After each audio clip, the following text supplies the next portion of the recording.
23వ అధ్యాయం.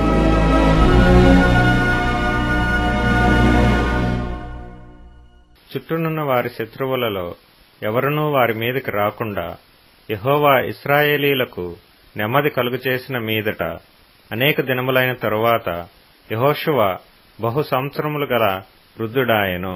అప్పుడతడు ఇశ్రాయేలీలందరినీ, వారి పెద్దలను, వారి ముఖ్యులను, వారి న్యాయాధిపతులను, వారి నాయకులను పిలిపించి వారితో ఇట్లనెను: నేను బహు సంవత్సరములు గడిచిన ముసలివాడను. మీ దేవుడైన యెహోవా మీ నిమిత్తము సమస్త జనములకు చేసినదంతయు మీరు చూచితిరి. మీ నిమిత్తము యుద్ధము చేసినవాడు మీ దేవుడైన యెహోవాయే. చూడుడి, యొర్దాను మొదలుకొని తూర్పు దిక్కున మహాసముద్రము వరకు నేను నిర్మూలము చేసిన సమస్త జనముల దేశమును, మీ గోత్రముల స్వాస్థ్యము మధ్య మిగిలియున్న ఈ జనముల దేశమును మీకు వంతు చీట్ల వలన పంచిపెట్టితిని.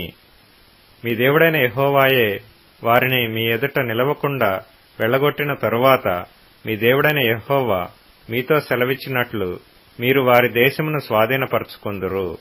కాబట్టి మీరు మోషే ధర్మశాస్త్ర గ్రంథములో వ్రాయబడినదంతటినీ గైకొని అనుసరించుటకు మనస్సు దృఢము చేసుకొని ఎడమకు గాని కుడికి గాని దాని నుండి తొలగిపోక, మీ యొద్ద మిగిలియున్న ఈ జనుల సహవాసము చేయక, వారి దేవతల పేళ్లను ఎత్తక, వాటి తోడని ప్రమాణము చేయక, వాటిని పూజింపక, వాటికి నమస్కరింపక, మీరు నేటి వరకు చేసినట్లు మీ దేవుడైన యెహోవాను హత్తుకొని ఉండవలెను.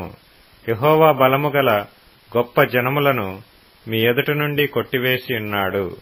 మీ ఎదుట నేటి వరకును ఏ మనుష్యుడునూ నిలిచియుండలేదు. మీ దేవుడైన యెహోవా మీకిచ్చిన మాట చొప్పున తానే మీ కొరకు యుద్ధము చేయువాడు గనుక మీలో ఒకడు 1000 మందిని తరుమును. కాబట్టి మీరు బహు జాగ్రత్తపడి మీ దేవుడైన యెహోవాను ప్రేమింపవలెను. అయితే మీరు వెనుకకు తొలగి మీ యొద్ద మిగిలియున్న ఈ జనములను హత్తుకొని వారితో 1000 మంది, వారితో మీరును మీతో వారును సాంగత్యము చేసిన ఎడల మీ దేవుడైన యెహోవా మీ ఎదుట నుండి ఈ జనములను కొట్టివేయట మానును.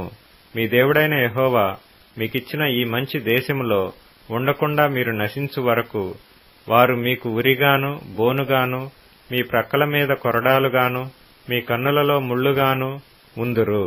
ఇదిగో నేడు నేను సర్వలోకుల మార్గమున వెళ్ళుచున్నాను. మీ దేవుడైన యెహోవా మీ విషయమై సెలవిచ్చిన మంచి మాటలన్నిటిలో ఒకటి అయినను తప్పి ఉండలేదని మీరు అనుభవపూర్వకముగా ఎరుగుదురు. అవి అన్నియూ మీకు కలిగెను, వాటిలో ఒకటి అయినను తప్పి ఉండలేదు.